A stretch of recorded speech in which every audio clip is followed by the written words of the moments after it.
DND number 12, Feed My Sheep in Jesus' Name, Chapter 2. It is still November 25th. It is Monday, late afternoon, Hartsfield-Jackson, Atlanta International Airport. It was the busiest week of the year at Atlanta Hartsfield Airport. The Kino entourage consisted of Eric and Shelley and their 5 young ones, Jeffy and Cam and their tiny Elijah, Mark and Bella and their kids, Jojo, Logan, and little M, Joey and Breeze and their little ones, Sophia, Kelson, and Ledger, Ricky and Bree with their kids, young Eric and Taylor, and then Jordan and her family, Jewel, Josie, and Jamie, and last but certainly not least, Gabe Tanner. 29 people together. They made their way through the secure portion of the terminal with no problem. Cam carried Eli in the baby carrier. The toddlers were either being carried or their hands were being held very tightly. Jordan clicked along on her crutches, and young Eric stayed right beside her. Unlike her younger brother and sister, Jordan had been quite panicked about flying for the very first time, and young Eric was having fun comforting her and teasing her. The entire Perez, now Brooks, family couldn't believe the difference between Atlanta and Los Angeles, but Jordan was the most vocal about it. But I mean, Jordan kept saying, there are trees like everywhere. It's so green. Young Eric smiled. Yep. And right now, most of the hardwoods have lost their leaves. You should see it in the spring and summer. It's amazing. Oh, I would love to come back then. Do you think we can?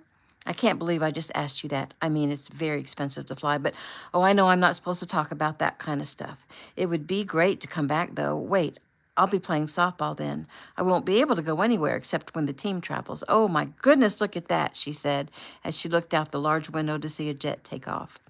Young Eric smiled as she went on chattering a mile a minute, obviously from nervous energy. He stopped walking and pulled her up against him. She looked up into his eyes. What? What's the matter? He grinned. Nothing is the matter. I just have to tell you that I think you're very cute right now. Her hand moved to smooth down her hair. He chuckled, then quickly took her face in his hands and planted a big kiss on her lips. Lord, I love you, 2-3, he said softly. Move it, you two, Logan said as he walked around them. When the group got to the area where the secure part of the terminal ended, they stopped and were immediately surrounded by 8 Ameritech agents that were stationed in Atlanta. They recognized a few of them and greeted them personally. They moved out into one of the main areas, but remained near the closest wall. It was a large open area, and they saw bunches of people waiting for their loved ones or their clients to emerge from the terminal. Some held signs with the name of the person they were looking for, while others had welcome home signs and balloons and stuffed animals. They didn't get very far into the area when people began to point and murmur. The lead agent suddenly stopped. He looked back at one of his bosses, the second in command at Ameritech. Excuse me, Deputy Chief Adams, he said firmly. Joey walked forward to converse with him. Is there a problem? Yes, sir. Something's going down in another area. We've been asked to wait here for a few minutes. Joey nodded, glancing around, his sharp eyes scanning. Deputy Chief Adams, it's an honor to meet you, sir. Well, thanks, Joey, and it's an honor to meet you, too. Thanks, Joey said, and it's an honor to meet you, too. Cam handed Eli off to Logan and joined Joey, while the other males in the group put the women and children in a circle and surrounded them. What do we got? Cam asked. There's something happening in another area of the airport. We've been told to hold up. Keep your eyes open, Joey answered. Joey nodded at the agent. What's your name? Lead Agent Cunningham, sir. Joey nodded. Agent Cunningham, this is Agent Wallace. Cam shook his hand. The Agent Wallace? Like Jet Agent Wallace? Cam and Joey both smiled and nodded. Oh, it's an honor to meet you, Agent Wallace. Thank you, Cam said casually, his eyes scanning. Can you find out what's happening and where that's causing this delay? Joey asked Agent Cunningham. He nodded. I'll try, he said as he began to speak to another agent on his earpiece. Soon, people in the crowd about 30 feet away started forward, smiling and pointing at the Kino group. Joey shook his head and spoke to another agent. I hate to be unfriendly, but no autographs today. He nodded at the people approaching. Let's not let that happen. The agents spoke briefly, and 3 of the agents in the detail stepped forward and halted the progress of the ones approaching. Whatever the agent said to them, the people nodded, looked disappointed, but then turned and waved. "We love you, Ricky Kino," one called. He smiled and waved. Then there was some screaming. At first, not clear enough to understand what was being screamed. Then everyone realized it was a girl, a teenage girl, in a wheelchair, her fists pounding on the arms of the chair as she screamed, "Gabe Tanner!" over and over again. Gabe smiled at her and waved, but she didn't stop. He took a step in her direction, but young Eric grabbed his arm. "If you go, Uncle Joey's going to fry you." Gabe smiled. "Well, you know I got to go do this. I mean, the girl is in a wheelchair. We just said we won't cower, right? We'll shine brighter, right?" "Well, you're right as usual, brother. Be careful," young Eric said. Gabe moved quickly and trotted over to where the girl was screaming his name. Everyone else around applauded as Gabe came to her and knelt down in front of her wheelchair. One of the agents immediately went to stand at his back. Gabe held his hand out to the girl, and her hands waved madly until she was able to control them enough to place one in his hand. "Hey there," Gabe said. The girl was grinning from ear to ear. "I don't talk well," she ground out. "She has cerebral palsy," her mother offered from where she stood behind the girl. Gabe nodded. "What's her name?" "Vanessa." Gabe looked into her eyes. "Vanessa, take your time and tell me what you wanted to say."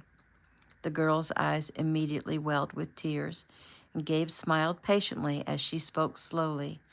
"I always listen to you on your website. I love you, and I love God." Oh, Vanessa, that is so beautiful. Hush, s'mores. Oh, Vanessa, that is so beautiful. You got me all choked up here. He smiled to change the subject. "Hey, you want to say hi to all the people on the site?" She laughed out loud and nodded her head vigorously. He took out his phone and went live. "Hey, everyone. So I just got back to the ATL and was so glad to make a new friend right here in the airport. Everyone say hello to Vanessa." He pointed the camera at the girl but kept talking. "Vanessa has cerebral palsy and has a hard time talking, but she loves God and she says she loves me, and I just want to publicly say that I love her too." Vanessa clapped her hands together with glee. "Vanessa, is there anything you want to say to the..." He stopped and checked the count. "It looks like about 11,000 people right now." Vanessa took a breath. "I just want to say that I love you all," she said slowly, trying to enunciate her words. Gabe teared up and then spoke into the camera. "Hey, you guys, let's let Vanessa how much we love her too. And by the way, be ready this week, everyone, as Taylor and I join our families in the Feed the 5,000 project. We'll be going live on and off all week." He smiled at Vanessa and rose to his feet. "I guess I'd better get back to my group over there." "Is Taylor with you?" a teen boy asked, who was standing next to the wheelchair. Gabe smiled at him, then turned and called to her. "Taylor, wave at the camera." She stepped out quickly and waved and blew a kiss. Gabe zoomed in on her. He smiled. That was his girl. She was so amazing. "Well, I have to get back," he said again. He took Vanessa's hand. "It was so nice to meet you, and please don't get mad," but he leaned down and kissed her cheek. She screamed, making Gabe and others nearby laugh. He pointed the camera at Vanessa. "Wave bye to everyone." She did, and he ended the live stream. He waved goodbye to her again, shook her mother's hand, and trotted back to the group. Joey caught his eye, and Gabe grimaced. "Am I in trouble?" "Nope. Just warn me, please, when you're about to do something like that." "Yes, sir." Joey looked back to Agent Cunningham. "Anything?" "Got it," the agent said to his contact. He looked at Joey and shook his head, his expression solemn. "Sir, there's a gunman in the airport." "Give me details," Joey said, as he and Cam stood closely together to discuss the problem. location. He's in the ticketing area, but is starting to move down toward baggage claim. He has a gun in his hand and one in his waistband. He was looking for his wife, who was leaving him. He has now claimed a hostage, a little girl, and he's threatening to kill her if they don't produce his wife. Joey nodded and looked at Cam. Drinking binge? Cam nodded. Yeah, let's do this. Joey nodded and called Jason so he could contact airport security and let them know that Ameritech had a couple of special agents in the building who would take care of the problem. In only a few minutes, they were given the okay and had the airport police assigned to play their parts. Joey then let the fam know that he and Cam were going to go take care of business.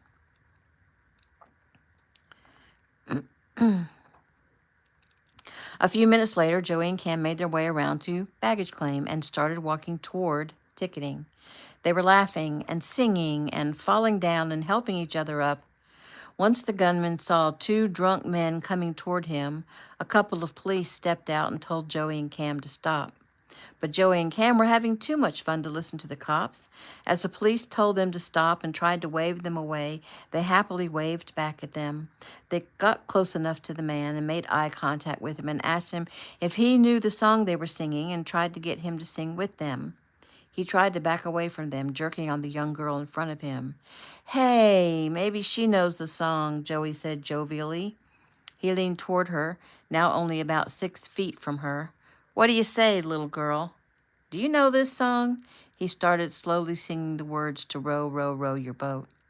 Her eyes were big. "That ain't the way it goes," Cam said loudly. "It is too," Joey yelled back. And suddenly Joey jerked the girl and shoved her away. At the same time, Cam took the gun from the man's hand and Joey took the one from his waistband, and he was in a headlock and subdued in seconds. Joey scooped up the little girl. "You're okay now, sweetie. I got you. Let's go find your mommy." The large group of police who'd had their guns trained on the man holstered their weapons and moved forward. Joey handed off the child, and he and Cam made their way back to the family as quickly as possible, offering a "you know how to reach me" to the head of airport security, who wanted to make a long, big deal out of what had just taken place. They collected the family, loaded into several Ameritech vehicles, and headed to Pine Forest. New scene. It's still November 25th. It's Monday, late afternoon. They're en route from Atlanta to Pine Forest. Young Eric and Jordan, Gabe and Taylor, JoJo and Logan all rode together in one SUV. That vehicle was headed to the Tanner home. The other SUVs were headed to the inn right next door to the Tanner home. Jordan couldn't stop talking about the scenery as they left Atlanta and headed south on I-75. "Okay, I know I'm talking a lot, but you guys have to understand I've never been out of California. I didn't realize Georgia was so different. First, it's really cold here." Eric pulled his phone. "Well, it's a bit colder than it usually is. The low this morning was 33 degrees, but it'll get up into the 50s today, so it's not that bad." Jordan nodded. "And just look at the trees. I mean, they are everywhere. You can't see past them." Gabe chuckled. "I guess sometimes I take stuff like that for granted." He looked around, and there's still a lot of trees that haven't dropped their leaves yet, so that's nice. Jordan looked out the window. "And there's a lot of Christian names of things." "What do you mean?" Gabe asked. "Well, that exit we just passed, it said Mount Zion Boulevard. The sign just past that said Calvary Hill Baptist Church. And then there was Good Faith Mall, and look, Covenant Care Medical Group," she said as she pointed to a billboard. Gabe grinned. "Well, I guess they don't call it the Bible Belt for nothing." "It's so weird. I feel like I'm in another universe," Jordan said. "Well, too bad we're not going to stop," JoJo said. "I think you'd get a kick listening to a waitress take your order." "What do you mean? What do they say?" Taylor smiled. "They say, 'Hey there, y'all. How y'all doing today? What can I get for you fine people today? Bless y'all's heart,'" she said in an exaggerated Southern accent. "Hey, ain't you that Kino girl? Oh, my Lord, you're so pretty. I mean, I can't believe you really are as pretty in person as you are on the internet. Oh, my Jenny, come look who's here in our little old restaurant." Everyone chuckled. "It's not that bad," Gabe defended. "I mean, sometimes it actually is like that, but she's exaggerating." Taylor laughed. "Am I?" She giggled. No, really. They are actually really charming and really friendly, and I love going into a place and listening and watching. Southerners are cool. She has to say that because, like, our mama's a Southerner, young Eric said. And Grandma is too, Logan added. Yeah, but you can barely hear their Southern accents at all, Jordan said. Do I have a Southern accent? Gabe asked. Yes, they all said quickly, but it's not real deep. Well, both of my parents were raised in the South, and my mom in Georgia, my father in Tennessee, though my father's parents were actually originally from Missouri. So how much farther is it to Pine Forest? Jordan asked. Another good 30 minutes, Gabe said. And we're going to go to your house first, right? Gabe nodded. Yeah, pretty much everyone is at the community center right now getting things set up, but Mom is at home, and I'm supposed to go straight there. Gabe looked at his brothers, young Eric, Jojo, and Logan. Taylor's been to my house, but all these years, and you guys never have. Young Eric nodded. It seems we're always so busy whenever we're here, so I'm glad we get to see your home today. Taylor said it was really nice and that your father built it himself, like he actually did the work. Gabe nodded. Yeah, but he had a lot of help from the Apples and some other townsfolk, and especially from Uncle Chaz. I heard you had a lot of help from Mr. Stewart, too, young Eric said. Gabe grinned. Me? Yeah, like when you were born. Oh, yeah, he delivered me. Really? Jordan asked. It's a long story, Gabe said. We've got 30 minutes, she reminded him. New scene. It's still that same day. It's still late afternoon, but now we're at the Tanner home, Pine Forest, Georgia. Lizzie slipped her shoes back on and rose from the bed just as her phone buzzed. Hey, Jody. Hey, Lizzie. So are you getting excited? Lizzie smiled. Yes, they're about 30 minutes out. She put the phone on speaker and went into the bathroom and set it down so she could brush her hair. And they're going straight to your house, so are they going to stop by the center? Lizzie checked herself in the mirror. She was a giant blimp in her own eyes, but the pretty soft teal-colored dress, trimmed in lace that she'd put on, helped to disguise how big and ugly she felt. They're coming straight here, she answered. So what you been doing? Well, I just took a very long and wonderful nap. And Keegan took Iris with him back up to the center, so it's been quiet and nice, and now I'm going to head downstairs and get all the snacks I prepared laid out so they can all feel welcome and at home. Well, don't ruin their dinner because we're cooking up a storm over here at the inn. Ruining dinner has never happened, Lizzie said with a laugh. Not for Gabe, anyway. Okay. Well, I'm going to let you go. Call me if you need me for anything. I will, but I already called on you and Rose today. I'm sorry, but I already called on you about Rose today, so I'm going to try to get through the next 30 minutes all by myself. Jody giggled. Bye, sweetie. Bye, Jody. Lizzie stood at the top of the staircase and ended the call and started to move to tuck the phone in the side pocket of the pretty dress she'd put on. She missed the slot, though, and the phone went tumbling down the hardwood stairs. She grimaced. That didn't sound good, she mumbled, thinking the fall for sure cracked the screen. Sighing, she took one step down and tumbled.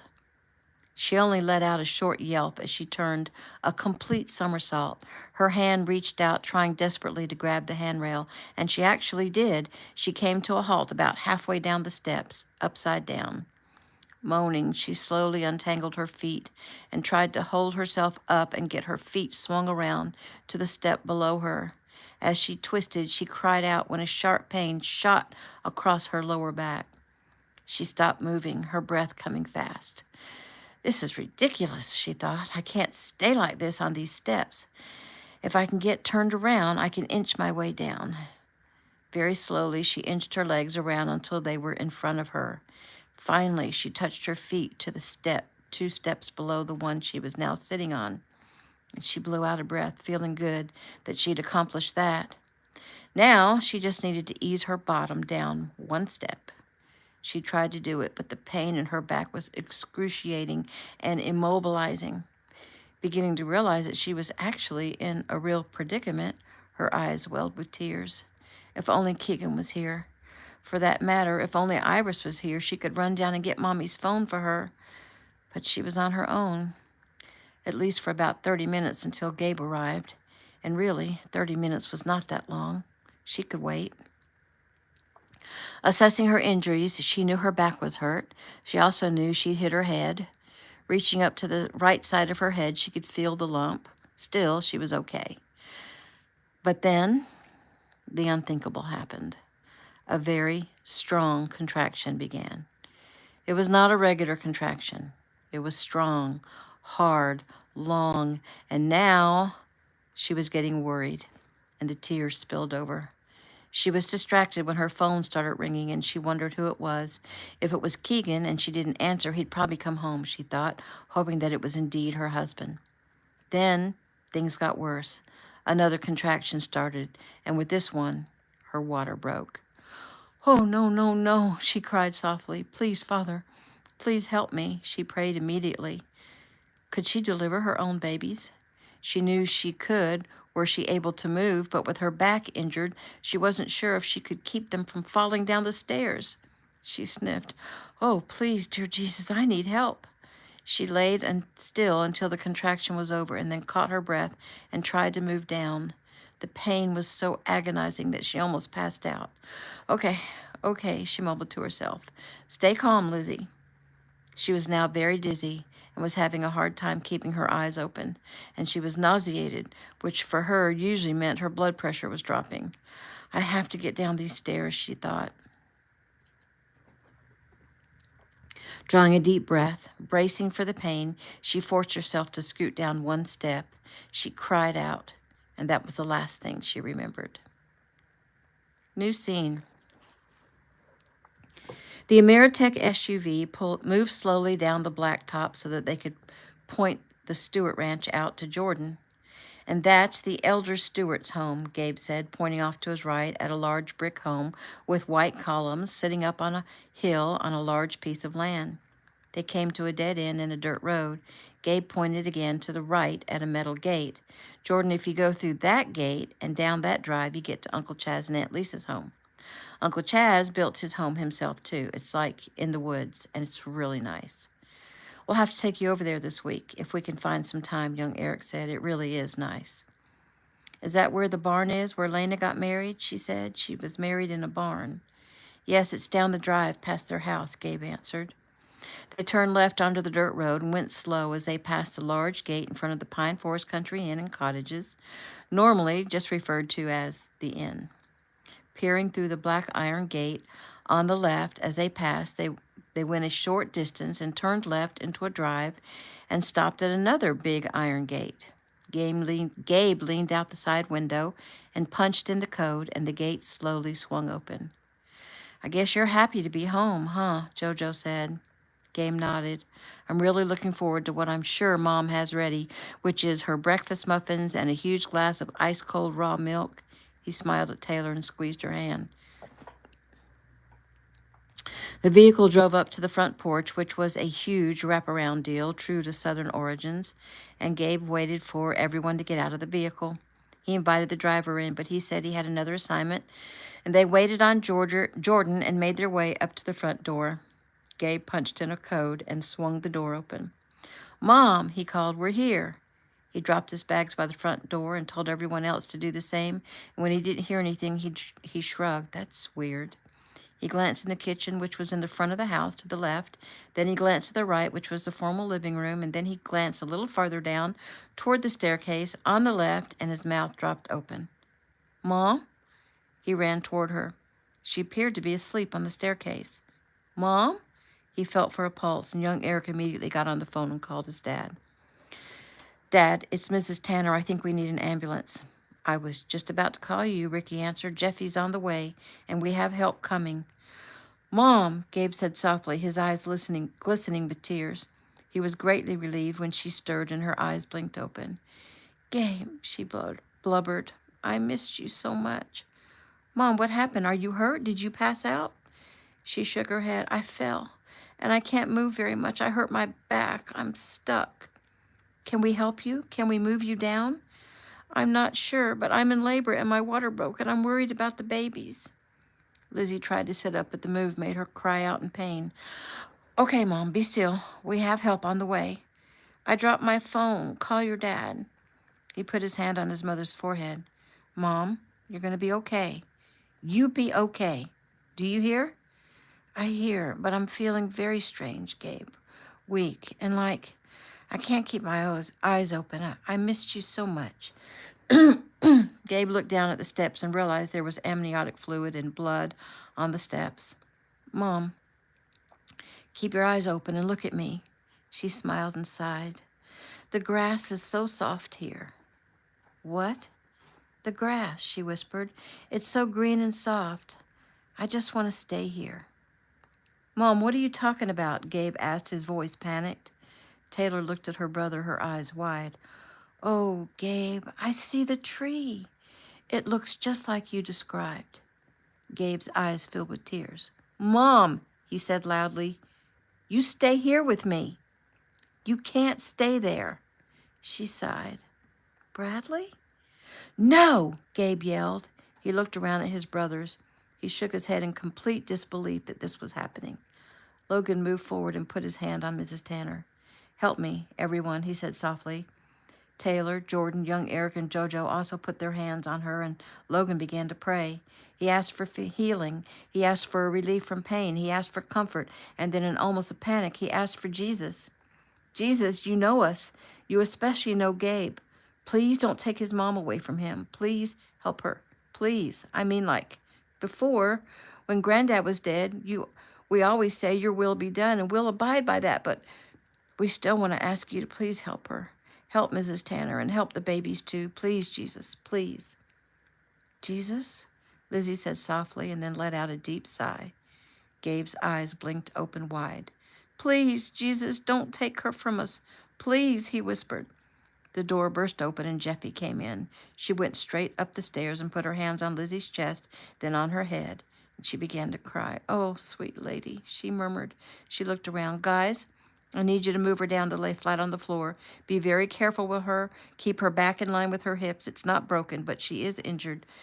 Jojo frowned, knowing he could be of no help. He moved out of the way, and the other three guys moved forward and carefully lifted and eased Lizzie's body down onto the floor at the foot of the stairs.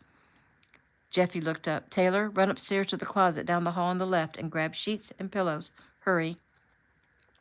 Jeffy immediately removed Lizzie's underwear and ushered the boys back, but they wanted to stay and watch and pray, so they and Jordan went to the stairs and sat down on the steps behind Lizzie. Jeffy nodded at Gabe. Gabe, you stay there and hold your mom's head in your lap. They all looked up when Chaz Stewart came in the house with the medical bag. Taylor came back with the linens. Chaz set his bag next to Jeffy, then put a pillow on Gabe's lap under Lizzie's head. Chaz bent one of Lizzie's legs, moving her shoe and placing her foot on the floor. Taylor, come hold her leg here. You'll have to hold it tight. Don't let it slip down. Taylor nodded and did as told. Chaz went around to the other side of Lizzie and held the other leg. Jeffy draped a sheet over her knees and examined her. Neither baby was crowning. She shook her head, closing her eyes. She saw into Lizzie's abdomen. Both babies were head down. The male was in the birth canal. It was almost as if they'd been waiting until it was safe to come out. But boy baby had been in the birth canal a long time. Placing her hands on Lizzie's abdomen, she whispered, Okay, you can come out now. Jeffy felt the immediate hardening of Lizzie's abdomen as a giant contraction began. Lizzie gasped and tried to sit up. I got you, Mom, Gabe said, extremely relieved to see her respond, even if it was because of pain. Welcome back, Jeffy said quietly to Lizzie. Lizzie cried out. Jeffy had her hand on her abdomen and nodded. I know, Mrs. Tanner, the contractions are strong and hurting your back, but we have to get the babies out now. Your little boy is in distress, so come on now. Try to relax and let the contractions do their job. Breathe. Slow, deep breaths. Lizzie cried, Where is Keegan? I need him. I'm right here, he said as he came in the door. Everyone felt an immediate calm with Keegan's strong presence in the room. Good to see you, man, Chaz mumbled. Gabe looked up to also see that Rose, Violet, Lily, and Daisy were all standing just a few feet away on the other side of his mom. He wondered briefly where Iris was, but turned back to his mom when Jeffy spoke. Mr. Tanner, I need her to relax, Jeffy said quickly. She's fighting the contractions. Elizabeth, Keegan said softly, I'm here, sweetheart. You're okay. Relax for me. Breathe. Good girl. Relax. Breathe. Taylor, sweetie, let Mr. Tanner take over here by her side. Jeffy commanded. Taylor moved up to sit on the stairs with the others. Mr. Tanner, hold her leg and press it slightly back toward her chest. Lizzie moaned and cried with the next contraction, and Jeffy watched as the baby suddenly crowned. Okay, Mrs. Tanner, I can see the head. It's your son. He needs to come out. So with the next contraction, I want you to push, okay? Lizzie nodded. Here it comes, she cried. Okay, good. Now take a deep breath, blow it out. Take another deep breath. Now push. Lizzie pushed until she screamed. Deep breath, Mrs. Tanner, and push again. She did it again. Okay, you can stop. You're almost there. We're going to do the same thing with the next contraction, okay? Lizzie nodded. Jeffy ran her hand over Lizzie's abdomen. You're doing good. Stay strong. We're almost done. Okay, Lizzie said as she sniffed. The contraction is coming. She leaned her head back and moaned. Take a breath. Good. Blow it out. Take a deep breath. Good. Now push, Mrs. Tanner. Push. She had to take 2 more breaths and push, and finally a son emerged into the light. Jeffy grabbed him immediately and stood up. She didn't want to cut his cord, but she needed to work on him. Jeffy nodded at Chaz. Mr. Stewart, your turn. You get the next one. Violet, come hold this leg, Chaz said as he moved around to take Jeffy's place. He smiled at Lizzie and spoke softly. You did it, Lizzie. Now let's work on your daughter. How's Isaiah? Lizzie asked. I don't hear him crying. Jeffy's working on him, Keegan said calmly. You work on Gentian. But is he okay? Keegan couldn't lie to her. Honey, Jeffy is working on him. I don't know his condition right now. Gentian needs you. Gabe stroked his mother's head. Come on, Mom. It's going to be okay. While Chaz helped with Gentian, Jeffy was blowing air into Isaiah's lungs in small little puffs. She wrapped him in a towel and massaged his chest, and Gabe was watching and praying that his tiny little brother would make it. He watched as Jeffy closed her eyes with her hand on the baby and nodded and prayed and nodded again. Meanwhile, Lizzie screamed as she pushed her daughter from her body. Chaz held the child up, started working on clearing her passages, and the little girl began moving around, grunting and making soft sounds. And then she let out a shrill cry. Directly after that beautiful sound came another one, this one from the boy. Gabe immediately closed his tear-filled eyes and thanked God. Paramedics arrived to transport Lizzie and the babies to the hospital, and Gabe gently lifted the pillow that his mom's head rested on and eased out from under her. He set the pillow on the floor and knelt down beside her and kissed her cheek. I love you, Mom, he said. She smiled at him. I've missed you so much. I'm so glad you're home, Gabriel Tanner, she whispered, her voice barely a sound. He nodded. Me too. He moved out of the way so that the paramedics could attend to his mother. Keegan moved up beside her while they worked on her. Baby, you did it. I'm sorry, Keegan. I fell and I couldn't get to my phone. I heard all about it. I'm just so grateful that you're okay. Chaz laid a baby girl wrapped in a towel on her chest. Lizzie and Keegan smiled. Lizzie touched her cheek. Hello there, Gentian Tanner, she cooed. The baby blinked her eyes almost as if she understood that her mother was speaking to her. Jeffy laid the baby boy on Lizzie next. Mrs. Tanner, I'm going to ride with him and you to the hospital in the ambulance. I just feel the need to stay with him until I'm absolutely sure he's okay. Lizzie nodded and looked at her new baby boy. His eyes were open, and he seemed to stare into her soul. Hey there, my sweet Isaiah, Lizzie said sweetly. Keegan placed a hand on each baby's back and closed his eyes. Hey there, kiddos, he said softly. We're your parents, Lizzie went on. I guess you already know that. But we just want you to know that we love you so much. She sniffed. And you got lucky because your dad is the best dad in the world. And he and I are going to take such good care of you. Oh, little sweeties. My goodness, you are so beautiful. Dear Jesus, I am so grateful. Lizzie sniffed.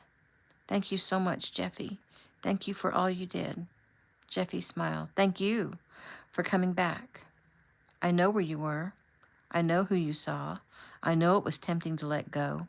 But you, Mrs. Tanner, you're also a warrior. And you chose to stand and fight this battle with us and with your family, and I'm really happy you did. I saw Jesus, she said. Jeffy nodded. I know. And I know what he asked you. And if you could have seen the look of despair on your son's face, you would understand why I was so relieved by the answer you gave Jesus. Keegan cleared his throat. Well, this sounds like a story you'll need to tell me. Lizzie smiled and nodded. I think I was dying, Keegan. I'm not sure what I was dying of, but I think I may have left my body. I'll tell you about it later, but also I hurt my back when I fell. I don't know if it's broken. Jeffy jumped in. It's not. You've torn several muscles in your lower back. It will take some time, but you will heal. And your blood pressure dropped dangerously low, and that's why you were experiencing an OBE. She nodded at Keegan. She also has a good bump on her head, and she'll have some bruising where she hit the steps when she tumbled down. But that is pretty much the extent of her injuries. So it looks like both Rose and her mom have been very blessed today. The dark forces tried to get you. They tried to get your babies too, but we rebuked that stuff. Gabe backed away. He no longer saw his sisters or his Callie fam. He went in search of them. He found his brothers and Jordan and his girlfriend in the kitchen sitting around the table. They immediately stood and came to him and put their arms around him in a group hug. Gabe didn't even try to hold back his tears. Thanks, everyone, he choked out. Taylor held him tight and buried her face against his chest and cried with him. And then, without even a word, the 6 of them knelt together in a circle on the kitchen floor and expressed their gratitude to God, one at a time. And that is the end of chapter 2.